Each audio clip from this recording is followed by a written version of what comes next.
votre magazine Cénomag cette semaine, le carnaval au Conseil des Sages, une remise de chèques par la médiathèque et pour commencer, l'inauguration du festival Cinémino. C'est Cénomag.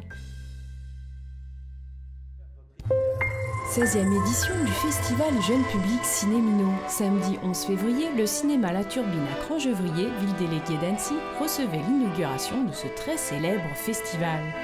Un festival accessible à toutes les familles de la Haute-Savoie grâce à un partenariat de salles de cinéma. Effectivement, ce qui a fait notre force depuis le départ et qui fait que le festival est important aujourd'hui, c'est ce partenariat entre la MJC de Novelle, l'auditorium de Sénaux, le cinéma de Parnal à Toranglier, et puis les cinémas gérés par le Centre départemental de promotion du cinéma, la Turbine à Crangevrier, le Rabelais à Métais, les circuits du Tour du Lac, Saint-Joriot, Talloires, Doussard, et puis dans le cadre de l'Écomobile, cinéma itinérant, une vingtaine de séances ponctuelles dans différentes communes du département. Et pour la première année, le cinéma Le Rabelais à Métais, ville déléguée d'Annecy, participait à l'événement. Une salle pleine pour Ballerina, le premier jour du festival, le dimanche 5 février. Il y a une attente de plus en plus chaque année, les gens attendent Cinémino. Moi, ça fait un mois que dans nos différentes salles, ils viennent réclamer le programme. D'année en année, Cinémino est vraiment attendu pour sa programmation, pour sa qualité de programmation, pour toutes les curiosités qu'on peut proposer. Cinémino, c'est aussi un esprit festival, c'est-à-dire que les gens, le matin, ils sont à la Turbine, l'après-midi, ils peuvent aller à Sénaux, le lendemain à Toranglière, à Novelle. Et vu que maintenant le Rabelais est dedans, ça peut toucher des gens qui ont cette habitude de papillonner pendant Cinémino de salle en salle, des 4 salles d'agglomération plus le cinéma Le Parnal. Donc ça permet aussi de faire découvrir ou redécouvrir pour certains cette salle. Un festival accessible à toutes les familles grâce à un petit prix, 4,50 € pour tous, mais aussi aux classes du département. 6 semaines de projection pour que tout le monde puisse en profiter, même les enfants qui viennent d'autres régions en vacances chez leur papy-mamie.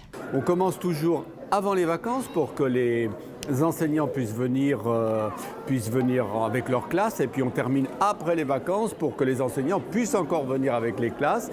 Les grands-parents qui accueillent leurs enfants, si on commence Cinémino que quand c'est les vacances d'ici, ils ne sont pas contents.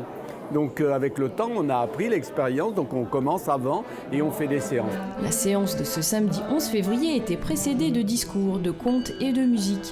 2 conteuses de l'association Le Conte Vert et Mick Rustic ont animé cette séance inaugurale. Des contes qu'on retrouve après dans la manifestation à la Turbine. Et puis cette année, c'est la première fois un peu de musique. Parce que le cinéma, ça vient des contes, ça vient des livres, et puis il n'y a pas de cinéma sans musique pratiquement, donc c'est l'occasion de faire le lien. La jeune fille et son aigle de Haut-Aubel étaient diffusés en avant-première pour cette inauguration officielle. Un one-shot exceptionnel puisque Cinémino, d'habitude, diffuse chaque film dans toutes les salles partenaires. Un choix de film bien réfléchi par les programmateurs du festival. Le fait que ce film se déroule en Mongolie et qu'il s'attache à montrer la vie d'une jeune fille, déjà c'est 2 points qui nous attirent d'emblée.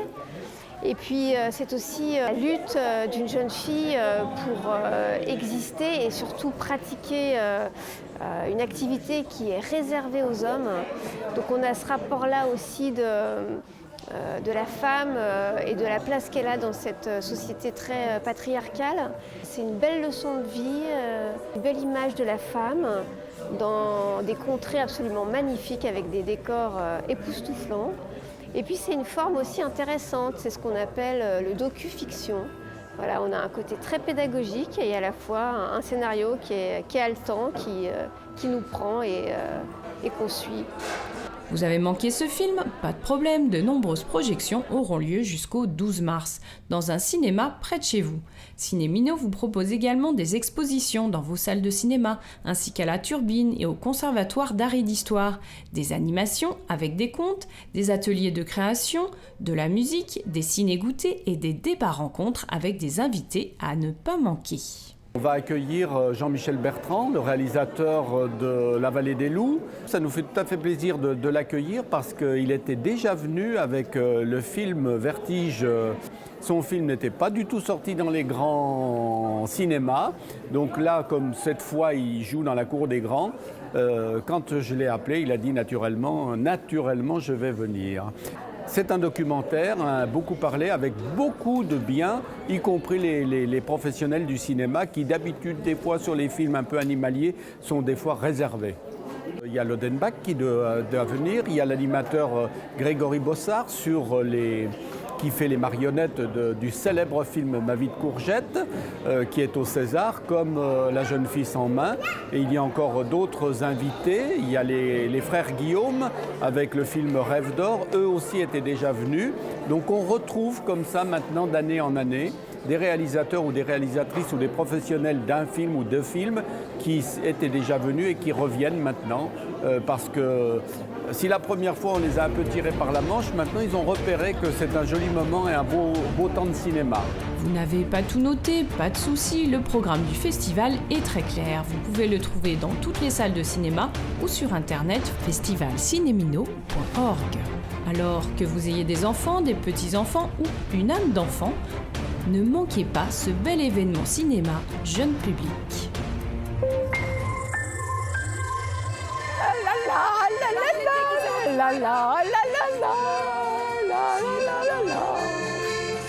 Faire la fête n'est pas une question d'âge. Être seul et âgé n'est pas non plus une fatalité. Le Conseil des sages à Sénaux propose aux personnes âgées de rompre l'isolement. Le 15 février dernier, les sages, pas si sages comme vous allez le voir, fêtaient Carnaval. Vous êtes déguisée en quoi aujourd'hui ? Marquise Pompadour. Bonne question. Disco, punk. Est-ce que vous venez souvent au CEP ? Qu'est-ce qui vous plaît dans ce restaurant ? Alors là, c'est la fiesta. Là, franchement, il y a une ambiance de fou. On s'amuse, on est déguisés, tout va bien. Formidable. Non, il aime bien l'ambiance, le repas, c'est agréable. Je suis venue manger au CEP à midi. Il y avait un événement un peu spécial apparemment. Oui, il y avait le carnaval. On s'est bien amusé parce qu'il y avait des personnes qui étaient bien drôles. Et, le mercredi, depuis quelques années, je ne sais pas au juste, et je pense toujours venir un jour de plus. C'est pour manger, le repas est tout prêt, c'est très agréable de se mettre les pieds sous la table. Et puis en plus, on boit quelques connaissances. Le restaurant du CEP propose des repas conviviaux à petit prix pour les personnes âgées à midi. L'occasion de se retrouver et de partager un moment ensemble. 4 fois par an, on organise des repas à thème avec en général une animation musicale. Les gens nous disent ici on a trouvé une seconde famille. Voilà, ils passent de bons moments. C'est assez sympathique pour nous et c'est valorisant parce que ça nous donne envie de continuer. Et en plus, gros bonus, le mercredi après-midi de 14h à 17h, le Conseil des sages vous propose des animations. Soit un cours de danse animé par Nicole, voilà. Disco, danse en ligne, et puis un atelier remue-ménage pour faire, et puis plein d'autres choses, des conférenciers. On a prochainement M. Germain, historien, qui vient nous parler de la dernière guerre. Voilà. On a un ancien prof de musique qui va venir nous faire chanter. Enfin, il y a plein de choses. Il se place toujours quelque chose au Conseil des sages. Voilà. Allez, bravo. Mais vous êtes complètement endormis. À la une, à la deux, à la trois. Pour obtenir de l'information sur le Conseil des sages ou le restaurant du CEP à Sénaux, téléphonez au 04 50 69 32 47. On est chargé de créer du lien. Je vais vous mettre le micro, attendez. Ah voilà, oui, voilà. Je suis donne. Voilà. Mais reste là, ça va m'encourager. De toute façon, on est liés, Michel. Ah, on est liés. Oui, on est liés à jamais. On est liés à jamais. Un don de 532 € à l'association Alexis Danan. Samedi 11 décembre, la médiathèque de Sénaux, ville déléguée de la commune nouvelle, offrait au comité Alexis Danan un chèque de 532 €. Chaque année, la vente de livres et CD sortis de la collection de la médiathèque permettent d'offrir les bénéfices à une association. Cette année, le comité Alexis Danan, plus connu sous le nom d'Enfance Majuscule, a reçu avec grand plaisir cette somme, une association qui a pour but la protection de l'enfance par la prévention. Donc nous allons dans les établissements scolaires, nous allons aussi auprès des personnels qui travaillent auprès des enfants. Nous formons les futurs auxiliaires de puériculture dans les maisons familiales rurales. Et puis aussi, nous rencontrons les enfants aussi dans les lieux de loisirs. Il y a une deuxième partie de notre travail qui est très important aussi, c'est l'écoute téléphonique que j'assume en général, de façon à faire le lien entre les familles qui connaissent des situations d'enfants maltraités et puis les professionnels de l'enfance, c'est-à-dire d'abord la cellule enfance en danger qui est au conseil départemental, qui elle-même après suit cette affaire qui nous est révélée. Voilà.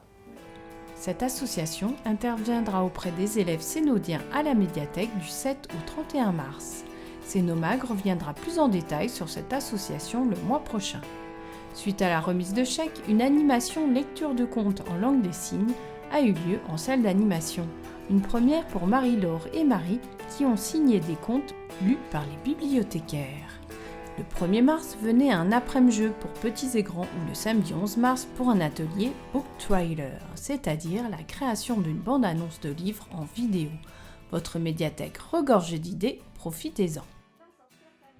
Et tout de suite, votre agenda hebdo. Un voyage dans le Jurassique, ça vous dit? Les dinosaures sont de retour à la galerie de géants Val-Semnoz. Découvrez les géants à écailles dans de nombreuses expositions et animations du 20 février au 4 mars de 10h30 à 12h30 et de 14h à 18h. Jeudi 23 février à 16h30, la médiathèque de Sénaux organise un travelling, projection de films. Inscrivez-vous gratuitement avec vos enfants dès 4 ans au 04 50 33 45 32. Vous avez entendu ça? La médiathèque de Sénaux organise un atelier d'expérience sur le son vendredi 24 février à 14h30. C'est une animation gratuite tout public des 5 ans. Inscription au 04 50 33 45 32. Puis à 21h, le trio éthyllo acoustique et honté, les Fluflu Birds, vous accueille au café Terra Natura. Un concert rock et balade douce autour d'une petite restauration de produits locaux ouverte dès 20h. L'entrée est à 8€, prévente disponible au magasin Sénaux Terroir. Commencez votre samedi 25 février tout en douceur avec un petit déjeuner littéraire spécial son et musique à 10h30. Un rendez-vous adulte organisé à la médiathèque de Sénaux. Des rollers, un palais et des joueurs motivés. C'est au gymnase Max Descartes, samedi 25 février à 20h30 que vous pourrez vous défouler devant le match de hockey N1 Sénaux-Rouen. Et que ça roule! Malgré le mauvais temps, Mars prépare en secret le printemps. En attendant, mercredi 1er mars, dès 14h30, la médiathèque de Sénaux organise une après-midi jeu pour petits et grands. Inscription au 04 50 33 45 32. Pendant les vacances de Pâques, Sénaux, ville déléguée d'Annecy, organise de nombreuses animations gratuites. Plus de renseignements sur ville-sénaux.fr. Sénomag est terminé, mais retrouvez-nous tout de suite sur notre chaîne YouTube.